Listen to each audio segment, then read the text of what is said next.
Hello everyone, আসসালামু আলাইকুম। কেমন আছো সবাই? আলহামদুলিল্লাহ, আমিও ভালো আছি। আজকে আমি দেখাবো পুঁইশাক দিয়ে চিংড়ি রান্না।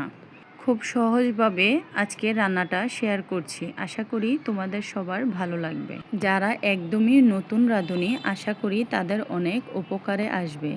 পুঁইশাক দিয়ে ছোট চিংড়ি সবাই খুব পছন্দের একটি খাবার। আমি আশা করব পুঁইশাকের রং সবুজ রেখে রান্না করার জন্য। এখানে আমি পুঁইশাক কেটে ধুয়ে নিয়েছি। এখন চুলায় একটি পাত্র বসিয়ে দেব। তারপর দিয়ে দেব রান্নার তেল। রান্নার তেলের পরিমাণটা আমি একটু বেশিই দেব। তারপর দেব পেঁয়াজ কুচি। পেঁয়াজ কুচি দেওয়ার পর দিয়ে দেব এখন কাঁচামরিচ। এই মুহূর্তে আমি সবগুলো উপকরণ ভালোভাবে নেড়ে চেড়ে নেব। পেঁয়াজটা যখন লাল লাল হয়ে আসবে তখন আমি এই মুহূর্তে অ্যাড করে দেব লবণ। এখন আমি দিয়ে দেব পেঁয়াজ বাটা, তারপর দিয়ে দেব রসুন বাটা। এখন সবগুলো উপকরণ আবার একটু ভালোভাবে নেড়ে চেড়ে নেব। এই মুহূর্তে আমি আরেকটু লবণ অ্যাড করে দেব। তারপর আমি দিয়ে দেব মরিচের গুঁড়া। তারপর দিয়ে দেব সামান্য পরিমাণ হলুদ গুঁড়া। সবগুলো উপকরণ ভালোভাবে নেড়ে চেড়ে এই মুহূর্তে আমি ছোট চিংড়ি মাছ আগে থেকে ধুয়ে রাখা দিয়ে দেব। চিংড়ি মাছটা দেওয়ার পর আমি সবগুলো উপকরণ ভালোভাবে কষিয়ে নেব।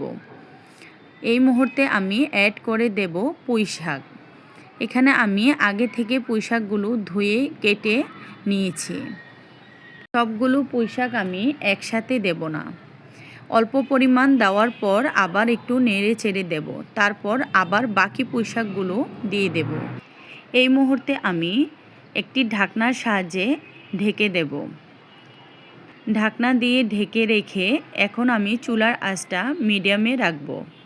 এতে করে খুব তাড়াতাড়ি রান্নাটা শেষ হয়ে যাবে। চিংড়ি দিয়ে পুঁইশাক রান্নাটা অনেকভাবেই করা যায়। আমি যেভাবে সহজ হয় ঠিক সেভাবেই আমি দেখাচ্ছি। এখন আমি ঢাকনাটা তুলে আবার একটু নেড়েচেড়ে দেব। এভাবে করে আমি আরও কিছুক্ষণ কষিয়ে নেব। যে কোনো শাক রান্নায় চুলার আঁচ মাঝারি রাখতে হবে, তা না হলে শাকের কালারটা নষ্ট হয়ে যেতে পারে।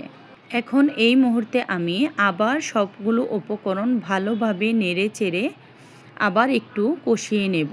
এই মুহূর্তে ঢাকনা তুলে আবার একটু ভালোভাবে নেড়ে চেড়ে দেব, যাতে করে হাঁড়ির তলায় না লেগে যায়। তোমরা দেখতেই পারতেছো পুঁইশাক থেকে কিন্তু অনেকখানি পানি বের হয়েছে। আমি এখানে সামান্য গরম পানি অ্যাড করে দেব। এবার সবগুলো উপকরণ আবার একটু ভালোভাবে নেড়ে চেড়ে দেব। এই মুহূর্তে আমি অ্যাড করে দেব ধনিয়া পাতা কুচি। তোমরা না চাইলে স্কিপ করতে পারো। এই তো আমার রান্না হয়ে গেছে। আল্লাহ হাফেজ।